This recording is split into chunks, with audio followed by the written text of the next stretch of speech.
Good morning, everybody. I hope this video finds you well. Today I want to try yet again to talk about what happens when you're achieving your goals. If you go ahead and set up affirmation prayer campaigns, eventually there will come a point in time where you're going to be reaching these goals that you have set out. These affirmations will start to manifest. And the bigger the goal, the greater the impact on your life. I think you should all realize that.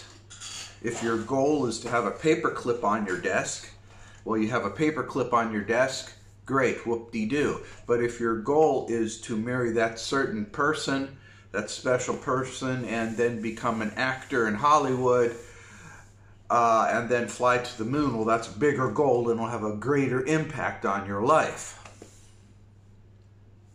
Okay? So I want to talk about that.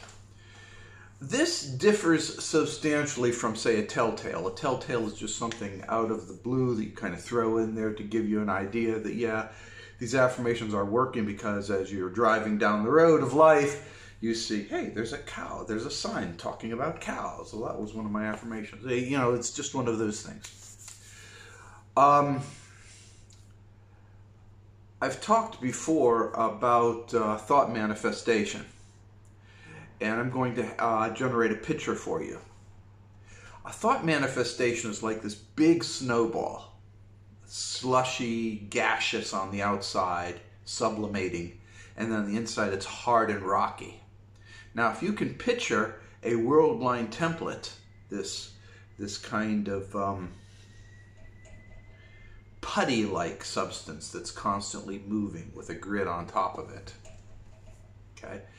And then you take this thought manifestation and plop it down, it's going to distort that template somewhat.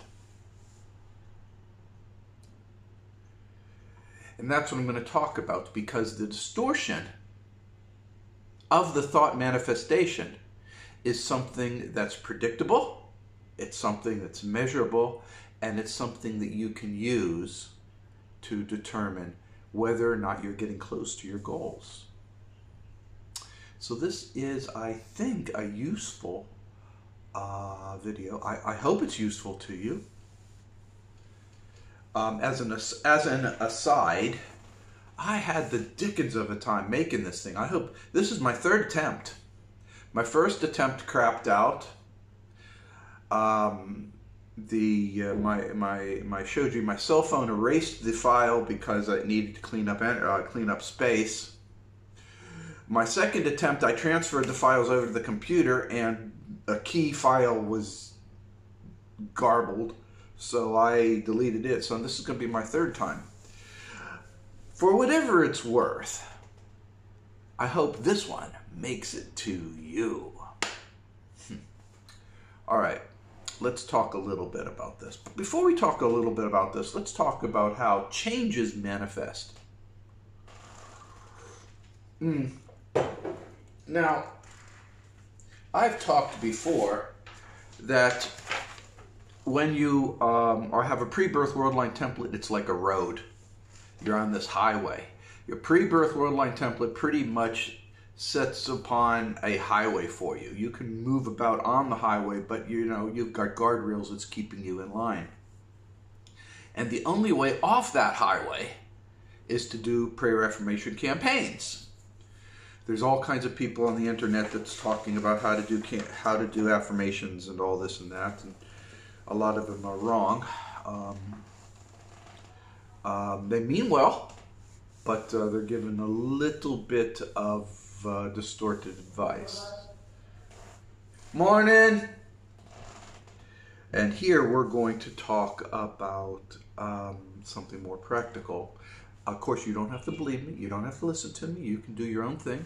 It's totally okay with me. I will not be offended. Now, so in this highway of life, you want to move to a different highway, and that's what a prayer affirmation campaign is about. We've talked about this. So here is my little sketch. See? You are on your pre-birth world line template, moving on to who knows where else, and all your thoughts and actions and deeds have put you here. But you want to go over here. This is what your affirmation prayer campaign is talking all about, is right up here. So you need to get off this highway and go through the roughage. You need to go onto this gravel side of the road, then down the slope into the gully. Get out of the culvert, pull up of the water, get out of the mud, go up the side of the hill, go through the leaves, go past the briars and the briar patch and the dead rabbit at the side of the road, then get back on this gravel and then back on this road over here. This stuff is always what happens when you're doing prayer affirmation campaign. It's a sign that you are doing something right. If your life starts getting all messed up and all kinds of things seem to be going wrong, your prayer affirmation campaigns are going right. And you are well on the way to achieving your goals and your dreams. No shit, that's it. So let's just hold this up one more time. Okay, and that's it. I better destroy the evidence, because this is top secret stuff, you know. I don't want the cleaning lady to start setting up her own website and trying to make profit off of this. That was a joke, by the way. Now, so let's talk about the goals. Now, if you have a prayer affirmation campaign, you should have basic stuff. The prayer affirmation campaign should fundamentally have the stuff that you have in your life already that you want to keep. Whatever it may be. I have a happy family. I have a happy marriage. I eat very well. I drive a nice new car. Whatever it may be. If you like it and it's in your life, you put it in your affirmation campaigns. Next thing you want to do is you want to put in your telltales, your little obscure little things that will show you that you're on the track. Another thing you want to do is you want to put on a lightweight, quick to obtain, easy peasy, lemon squeezy affirmation goals. You put those suckers in there. And then, of course, you put your big, cantankerous, big, massive goals in there. And this post, or this discussion, is about what happens when you obtain or get close to obtaining these major, big-ass goals. Right? Let me have a sip of my coffee. This, by the way, is instant coffee, which really sucks, but you know, life doesn't always deal us, you know, a straight flush, okay? Sometimes you play the cards you got, and today it's going to be instant coffee. Don't you know? So let's suppose you have this big ass goal and you're getting close to it. The profile of how it affects you is going to look like this. Okay? On the one side, on one axis, I talk about discord. There's bad or good, and it's relative to you. If you think it's bad, it's bad. If you think it's good, it's good. And as you see, it changes over time. So this is how the profile looks. As you're getting close to your major goal, you are going to have this thing called the land of blah. The land of blah. Now, the land of blah is this feeling that nothing's happening. You are like this sailboat on a pool of water with no waves and nothing's moving, no air, nothing, and you are just sitting there and it seems like nothing's going on. I call that the land of blah because now it's going to differ for different people. It's going to depend on you, your past. It's going to depend on your goals. But you're always going to experience the land of blah before something happens. Always going to happen. If you can use an analogy, like I used of that big snowball plopping down into this undulating, moving world line template, if you can imagine that.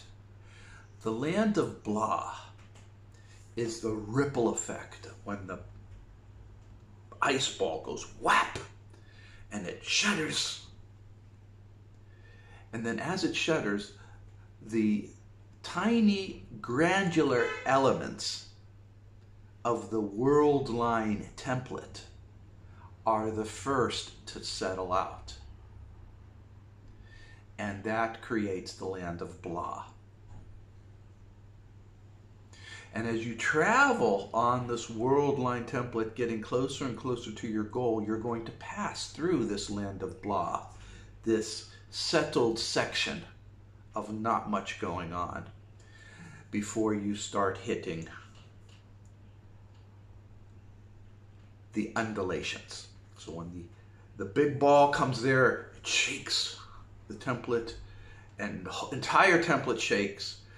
The further away you are from the ice ball or the thought ball, the smaller the influences are and the easier they are to settle out. But the closer you are to it, the coarser they are, and you're going to have to go through these changes. And that's what you experience here. You experience these ups and downs. Some of them are good, some of them are bad, but you will experience these ups and downs. Some of them might be very disturbing, some of them may not be, but you're going to experience that.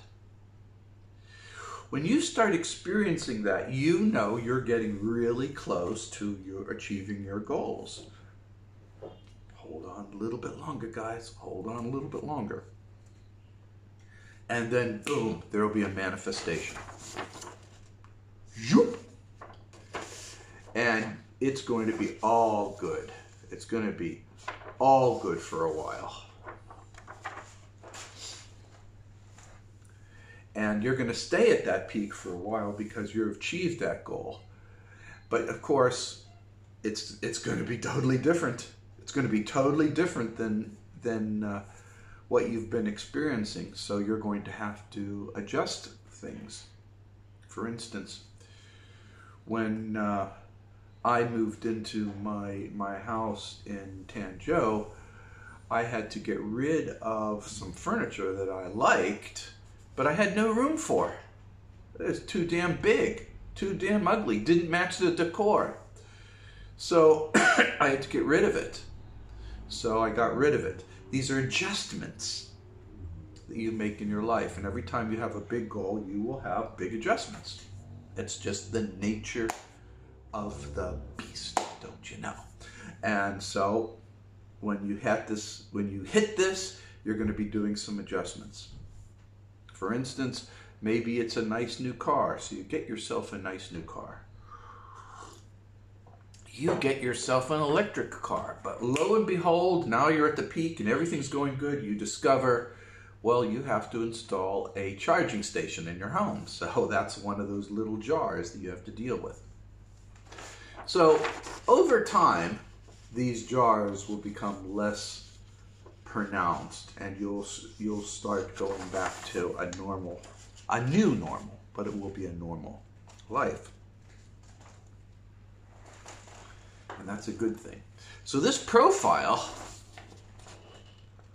is exactly what you're going to experience. Now, one of the contributors to Metallic Man is Dagan Megas, and I hope I pronounced it right. I'm saying it with an American accent, not an Australian accent.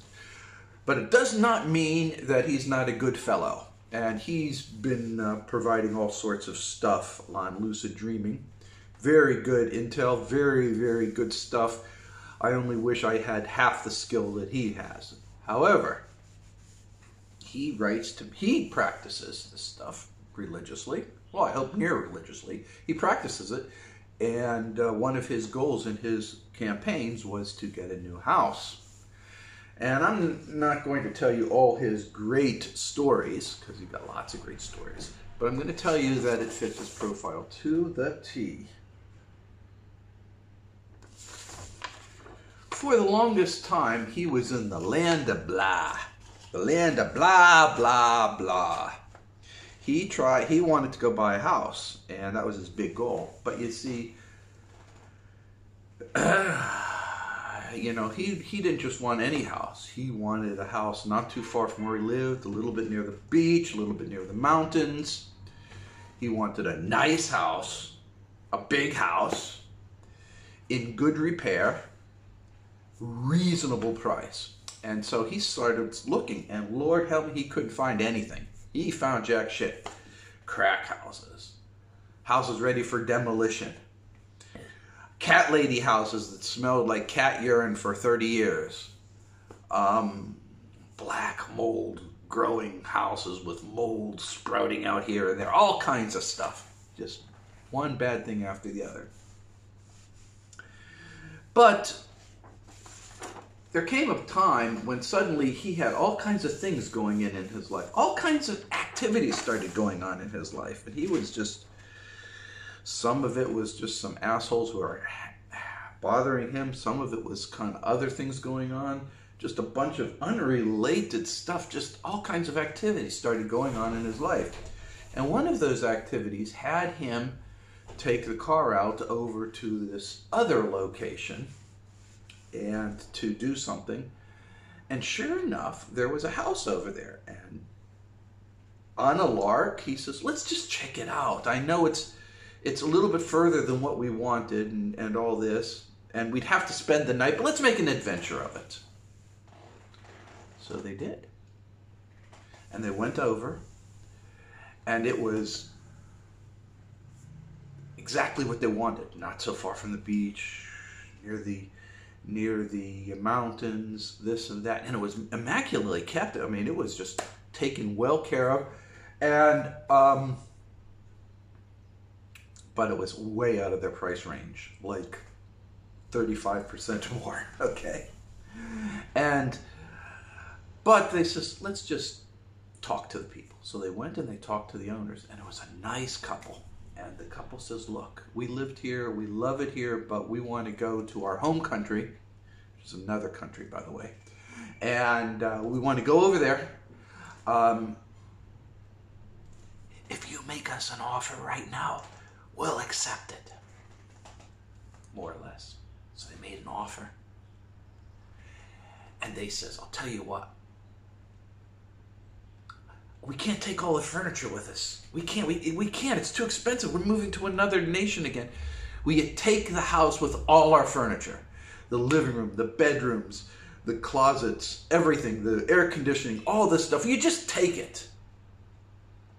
And it's got a pool. You know, I know you weren't asking for a pool, but it's got a pool. Yeah. Hit the targets. Very close. They're going to do good. And the point is, this is going to be a very interesting period of time that will lead to this. This is the goal.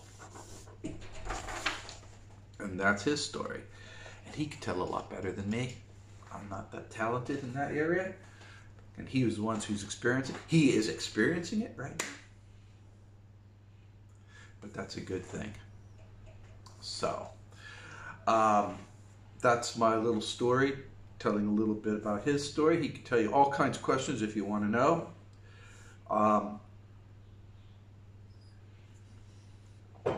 But the point here is, do not fret if you feel like you're in the land of blah, blah, blah. I get some letters and emails and comments. People are talking. Nothing seems to be happening. They seem like nothing's going on. I says, welcome to the land of blah. It varies from person to person and how it manifests. But once you're in the land of blah, eventually you'll get out of it. And then you will get this interesting stuff followed by your goal. So rejoice, chill out, and know that is the process and that's the way it works. And that is the point of this here video. All right, people. I hope it was helpful to you.